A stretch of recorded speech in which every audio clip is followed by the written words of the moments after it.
pustil upodobiti. Zato je njegova prava podoba ostala skrivnost. Prvi portret je nastal leto dni po pesnikovi smrti.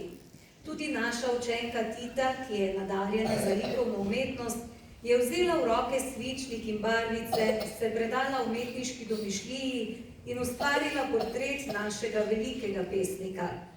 Zna in zmore, ker sledi navdihu in je vztrajna. Za spodbudo in potrditev njenega talenta so v avli razstavljena dela, ki si jih lahko ogledate po proslavi. Talenti so različni. Iz sveta črt, likov in barv vas vabimo pred vrata melodije in ubranega petja. Druži jih ljubezen do domačih ansamblov in njihovih ponarodelih pesmi.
Kjer se prepleta usklajenost dveh ali več teles. Preko izraznega giba se bodo naši plesalci poskušali dotakniti zelo abstraktnega pojma, to je čas. Poigrali se bodo z občutkom, da je čas dobil krila, da vse beži mimo nas. Seveda gre le za občutek, saj je sekunda še vedno sekunda in ura je še vedno ura. Prevečkrat smo ujeti v časovno kolesje hitenja, kjer pozabimo na medsebojne odnose in postajamo družba tujcev, kar ni v naši naravi. To je vedel in čutil tudi Prešeren, saj je v njegovih pesniških delih skrit ideal njegovega kulturnega duha, ki se izraža v želji po mirnem sobivanju ljudi.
zagotovo dokaz ustvarjalnosti preprostega slovenskega človeka, močno povezanega s svojimi koreninami, pripadnega zemlji, domu in naravi.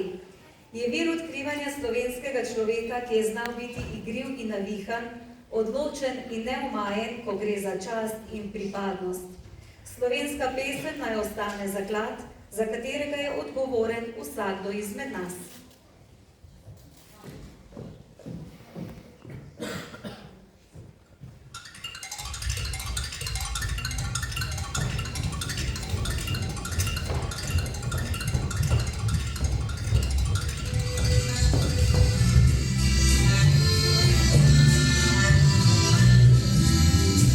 Oni se potomuje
kulture skozi oči naših učencev smo pripeljali na prag praznovanja, ki se bo nadaljevalo v avli kulturnega doma. Vzemite si čas za srečanje, vzemite si čas za prijatelja, sodelavca, soseda, znanca. Dovolite si čutiti razkošje pristnih in srčnih odnosov, ki gradijo pripadnost in dajajo povezovalno moč. Pogostitev vas naj zadrži in odpre za prijateljsko druženje. Prisrčno vabljeni, srečno!